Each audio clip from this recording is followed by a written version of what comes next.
Pai do Senhor, irmã Jennifer. Irmã Jennifer, é Atos capítulo 8. Não tem nada a ver com o arrebatamento da igreja. Aqui diz assim, ó, e também Saulo consentiu na morte dele e fez-se naquele dia uma grande perseguição contra a igreja que estava em Jerusalém. Assim todos foram dispersos pelas terras da Judéia e de Samaria, exceto os apóstolos.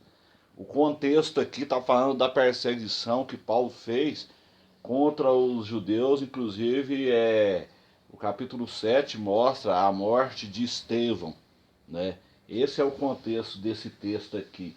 Isso aqui não tem nada a ver com o arrebatamento da igreja, isso aí é coisa de pós-tribulacionista que quer colocar a igreja no meio da tribulação. Então, associar isso aqui também com Apocalipse, associar Atos 8 com Apocalipse 9, 7 e 9, é um outro erro gravíssimo de hermenêutica bíblica, não tem nada a ver. Por quê? Porque lá em Atos 8 está falando da perseguição de Saulo ali contra os crentes. E o Apocalipse capítulo 7, versículo 9 em diante, está falando da conversão de pessoas que foram evangelizadas pelos 144 mil judeus durante a grande tribulação. A gente tem que observar sempre o contexto. O contexto do capítulo 7 está falando de judeus que foram salvos, 144 mil escolhidos, que vão pregar o evangelho do reino aos gentios nos quatro cantos da terra durante a grande tribulação. Esta é a missão dos 144 mil judeus. Isso aqui não tem nada a ver com o arrebatamento. O arrebatamento ele acontece no capítulo 4 do Apocalipse. Então isso aqui é coisa de pós-tribulacionista, irmã. Olha aqui, ó, Apocalipse 7, 9. Depois dessas coisas. A gente tem que observar os detalhes na Bíblia. Depois destas coisas. Que coisa? Depois do assinalamento dos 144 mil judeus. E como fruto do evangelismo deles, uma multidão de gentios se converte durante a grande tribulação. A senhora vai ver sempre essa expressão no Apocalipse, depois destas coisas. O capítulo 7 começa assim, e depois destas coisas, que coisa? Depois do sexto selo, né? Capítulo 7 começa assim, depois dessas coisas. Ou seja, depois do sexto selo, então Deus assinala 144 mil judeus para pregar o evangelho do reino durante a grande tribulação. A missão, é bom entender que a missão dos 144 mil judeus é evangelizar gentios durante a grande tribulação. E a missão das duas testemunhas é evangelizar judeus no muro das lamentações. Então a gente tem que saber fazer essas divisões do Apocalipse para não fazer confusão com o livro.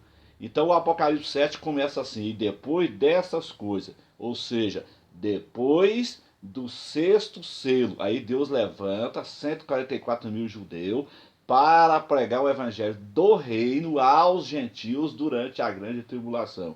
Aí, como resultado do evangelismo dos 144 mil judeus, aí o Apocalipse 7, 9 diz, depois dessas coisas, ou seja, depois do evangelismo dos 144 mil judeus, aí diz assim, olhei e vi aqui uma multidão, ou seja, uma grande multidão de gentios que vão se converter durante a grande tribulação. Isso aqui não tem nada a ver com o arrebatamento da igreja. Isso aqui são coisas de pós-tribulacionista, que quer colocar a igreja no meio da tribulação. Não tem nada a ver. Isso aqui é no meio da tribulação que acontece isso aqui. Aqui, ó. Depois dessas coisas, olhei e vi aqui uma multidão a qual ninguém podia contar, de todas as nações, tribos, povos e línguas que estavam diante do trono e perante o Cordeiro, trajando vestes brancas e com pau nas suas mãos. E clamava com grande voz, dizendo, salvação ao nosso Deus, que está assentado no trono e ao Cordeiro. Então João ele tem uma visão agora, ele vê uma grande multidão chegando no céu, mas essa multidão é da grande tribulação, não é a igreja aqui, a igreja já está lá, a igreja já está lá a partir do capítulo 4. Aqui, ó, o versículo 11, e todos os anjos estavam ao redor do trono, dos anciões e dos quatro animais. Aqui, tá vendo? A igreja já está lá. Esses anciões aqui, ó, versículo 11, olha o detalhe. E todos os anjos estavam ao redor do trono dos anciões, tá vendo? Os 24 anciões já estavam lá. Isso aí é uma representação da igreja arrebatada. Então, quando João tem a visão, os 24 anciões já estavam lá. A igreja, então, não é essa turma aqui, não. Isso aqui são gentios que vão se converter durante a grande tribulação. Vou repetir o versículo. E todos os anjos estavam ao redor do trono, dos anciões e dos 4 animais, e prostaram-se diante do trono sobre seus rostos e adoraram a Deus, dizendo amém, louvor e glória, sabedoria, ação de graça, honra, poder e força ao nosso Deus para todos sempre, amém. E um dos anciões aqui, ó, versículo 13, olha que o detalhe aqui que as pessoas não prestam atenção. E um dos anciões me falou, ou seja, um dos representantes da igreja arrebatada, da igreja que foi arrebatada no capítulo 4. Os 24 anciões representam a igreja arrebatada. E um dos anciões me falou dizendo, estes que estão vestidos de vestes brancas, quem são e de onde vieram? De onde que esse povo vieram? Né? Ele teve uma visão, ele não viu eles lá literalmente, porque esse povo não vai estar no céu, eles vão entrar no milênio, eles são convidados do milênio. Esse povo da grande tribulação, esses crentes que morreram na grande tribulação, eles não fazem parte da igreja arrebatada, eles são convidados a povoar um milênio. Apocalipse 20, versículo 4, quando eles vão ressuscitar ali no final da tribulação. Então, no quarto estágio da primeira ressurreição, né? A gente precisa entender isso também, isso aí é a lei das primícias. Então, João apenas teve uma visão com eles, não que eles estavam lá literalmente, só está entendendo? Então, e um dos anciões, ou seja, um dos representantes da igreja arrebatada, me falou dizendo, estes que estão vestidos de vestes brancas, quem são e de onde vieram? O versículo 14 diz, e eu disse-lhe, Senhor, tu sabes. João disse a Jesus aqui, e eu disse-lhe, Senhor, tu sabes. O ancião pergunta, o representante da igreja, ele pergunta para João, né? O representante da igreja ele pergunta para João.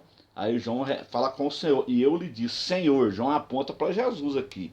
Tu sabes, porque ele sabe, ele é onisciente, né? Ele é onipresente e onipotente. Então Jesus sabe de todas as coisas. Tu sabes. E ele me disse, estes são os que vieram da grande tribulação. Tá vendo? Da grande tribulação. A grande tribulação não tem nada a ver com Atos 8:1. Lá foi uma perseguição de Paulo. Aqui é a grande tribulação. Lá não tem nada a ver com o arrebatamento da igreja. Aqui também não tem nada a ver com o arrebatamento da igreja, irmã Jennifer. E eu disse-lhe, Senhor, tu sabes. E ele disse-me, estes são os que vieram da grande tribulação e lavaram as suas vestes e as branquearam no sangue do Cordeiro. Então aqui não tem nada a ver com o arrebatamento da igreja. Quem estiver ensinando isso aí, com certeza é pós-tribulacionista. Não é a nossa visão pré, que é a visão bíblica, escatológica correta das Escrituras. Amém, irmã gente? Deus abençoe.